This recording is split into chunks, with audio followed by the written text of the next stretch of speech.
Box অফিসের লড়াইয়ের পাশাপাশি জনপ্রিয়তার মাপকাঠিতেও চলছে তারকাদের জোর টক্কর। সম্প্রতি ভারতের সবচেয়ে জনপ্রিয় অভিনেতাদের তালিকা প্রকাশ করেছে সমীক্ষক সংস্থা অরম্যাক্স মিডিয়া। জুন 2024-এর এই সমীক্ষায় ফের একবার প্রমাণিত হল দক্ষিণী তারকাদের দেশজোড়া আধিপত্য। তালিকার শীর্ষে নিজের জায়গা ধরে রেখেছেন বাহুবলী খ্যাত প্রভাস। তবে সবচেয়ে বড় চমক দিয়েছেন পুষ্পা তারকা আল্লু অর্জুন, যিনি জনপ্রিয়তায় পেছনে ফেলেছেন বলিউড বাদশাহ শাহরুখ খানকে। অরম্যাক্স মিডিয়ার করা সমীক্ষা অনুযায়ী তালিকার প্রথম স্থানটি নিজের দখলে রেখেছেন প্রভাস। আসন্ন বিগ বাজেট ছবি কালকি 28/9/8 ঘিরে দেশজোড়া উন্মাদনা এবং তার বিপুল ভক্তকুল তাকে এই জায়গায় ধরে রেখেছে। দ্বিতীয় স্থানে রয়েছেন তামিল সুপারস্টার থালাপতি বিজয়, যিনি তার স্ট্যাবিল জনপ্রিয়তা দিয়ে বরাবরই শীর্ষস্থানে থাকেন।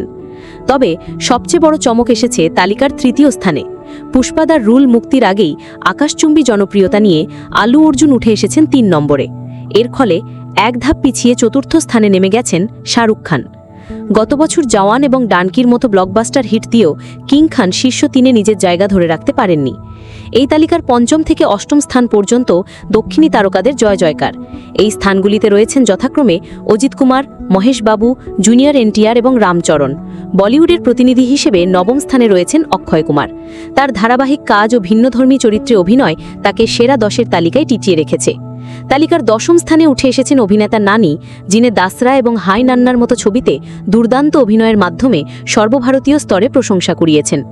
এই তালিকার সবচেয়ে অবাক করা বিষয় হল শীর্ষ 10-এ জায়গা পাননি বলিউডের 2 মহাতারকা সলমান খান এবং আমির খান।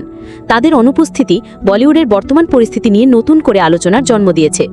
বিশেষজ্ঞদের মতে এই তালিকাটি বলিউডের জন্য একটা বড় সতর্কবার্তা।